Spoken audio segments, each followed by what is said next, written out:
And we're back for the final part of our Leica M3 deep dive. It's amazing we've only just scratched the surface of this camera even after talking about it for so long. I know it's true. We've gone over its features, its lenses, and how it's a cultural icon, but now it's time to talk about what makes the M3 really special.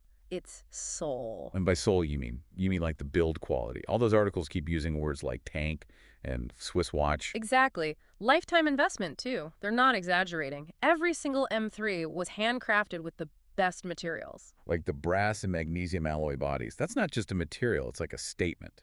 Absolutely. These days, things are made to be replaced, but the M3 is quality that lasts. It was made to last generations, and Leica still services these cameras today, which proves it. I know. It's crazy that a camera from the 50s can still be repaired and work perfectly. One of the articles even talked about how the shutter release button shows how precise the M3 is. Oh, yeah, that's a good point. A lot of new cameras have these kind of wobbly buttons, but the M3's shutter release is super precise. You press it and it goes straight in with no wiggle. It's like the camera saying, I'm going to capture this perfectly. And that precision is everywhere on the M3. The shutter is quiet, the film advance is smooth, the rangefinder is clear.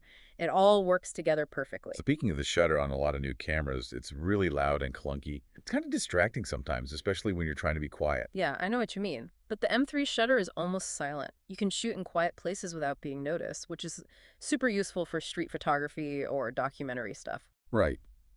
And that brings us back to the rangefinder. We talked about how it helps you focus quickly, but is there anything else that makes it good for capturing those quick moments? Well, unlike an SLR where you look through the lens with the rangefinder, you can see the world outside the frame lines. So you have a Yeah. wider view and you can anticipate the action and get those shots you might have missed otherwise. So you're not just reacting to what's already there, but you're seeing what's about to happen. Exactly. That's why the M3 is so great for street photography. You can blend in, watch what's happening, and capture those real moments. So the M3 being simple isn't just about not having lots of buttons.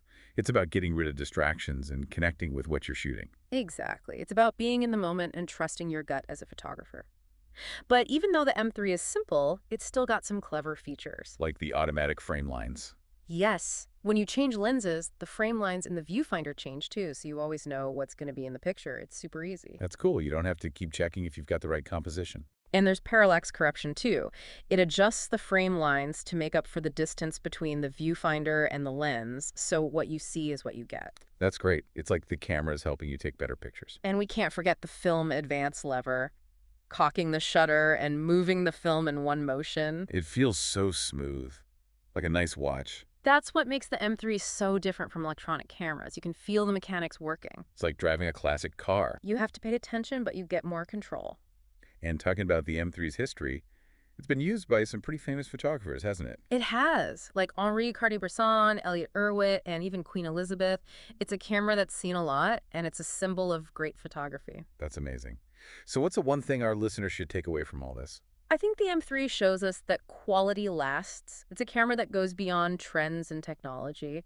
It tells us to slow down, appreciate taking pictures, and connect with the moment. And it reminds us that the best tool isn't always the newest one. The best tool is the one that helps you do your best work. I like that. If you're tired of all the new technology and you want a simpler way to take pictures, try the Leica M3.